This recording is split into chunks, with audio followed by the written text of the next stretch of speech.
good Governor, Governor Melchor de Clas, to my colleagues in Congress, governors, mayors, PNP, DepEd, and different officials from the other province of Cordillera.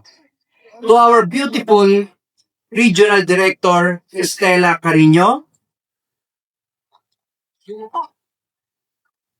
our esteemed guest, Yusek Attorney Fatima Panuntongan, athletes, coaches, parents, at sa lahat po ng nandirito ngayon. Magandang umaga po sa inyong lahat and welcome again to our beautiful province of Benguet. For the second consecutive year, Benguet is hosting Karaa, kaya confident ako lalo sabihin na welcome to the beautiful province of Benguet.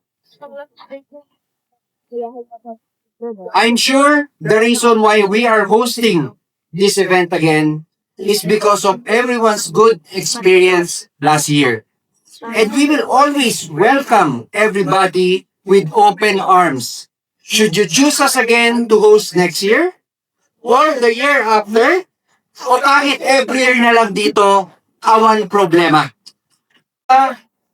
Gusto kong kausapin ang mga batang atleta kayo po, yung mga nakaupo ngayon, yung mga coaches, at yung mga magulang na nandirito ngayon. Before we talk about medals, records, the championships, I want you to remember a moment. Gusto kong isipin nyo, hindi yung mga oras na nananalo kayo, pero yung mga oras na natatalo kayo, yung mga missed shots, yung mga tryouts na hindi ka nakukuha, at yung mga panahon na sinasabi nyo sa inyong mga sarili, maybe I am not good enough. Kanina. Lahat ng atleta o estudyante, siguradong pinagdadaanan yan. It happened to all of us. Hindi lang sa sports, pero kahit sa pang-araw-araw na buhay natin, we doubt ourselves. We ask ourselves, kaya ko pa ba? Pero dahil sa mga taong naniniwala sa atin, sa mga parents nyo, teachers, coaches, you make it. Kaya po kayo nandirito lahat ngayon.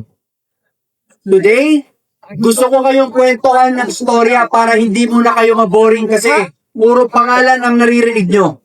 Gusto ko kayong kwentuhan ng storya hindi tungkol sa academics. It is about belief and the power of words. Sa inyo dito, sino ba ang nakakilala kay Thomas Edison? Taas ang kamay, mga estudyante. Kilala niyo ba? Thomas Edison? Ba yung sa country? Ay, magagalit ang teacher nyo.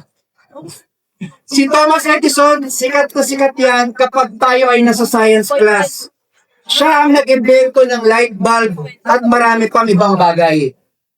Pero alam niyo ba, nung si Thomas Edison ay kasing lalaki niyo pa lang, kasing edad niyo pa lang, at nasa high school pa lang siguro, isang araw, ng teacher ang isang sulat. Ang sabi niya, Thomas, ibigay mo itong sulat na to sa iyong nanang pag-uwi mo.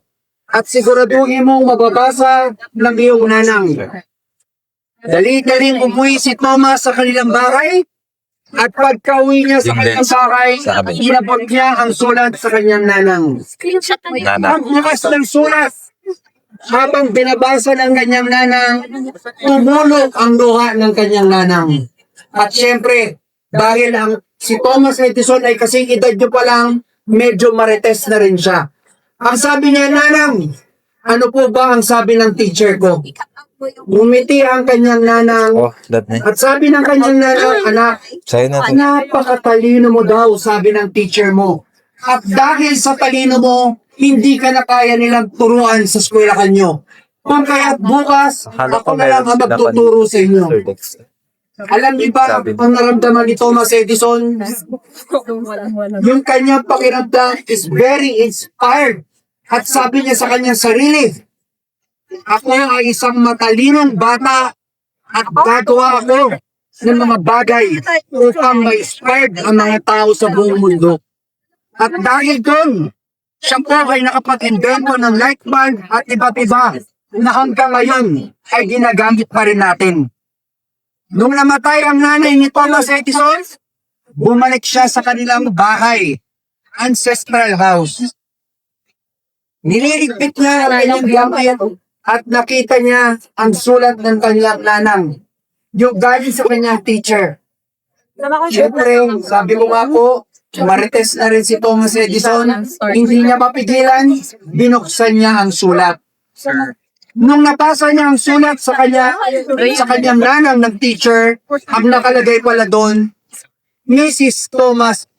Edison, ang inyong anak ay napakabobo. Sa sobrang bobo niya, hindi na namin siya kayang turuan dito sa eskwelahan.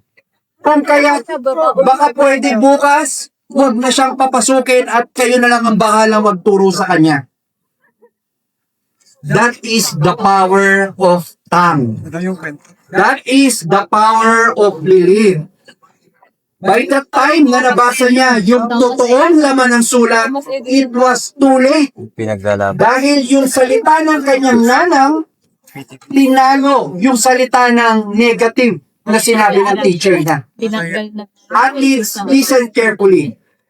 Thomas Edison did not become great because of talent alone. He became great because someone chose her words carefully. The words of reckless pierce like a sword, but the tongue of the wise brings healing. Because words can build and it can also destroy.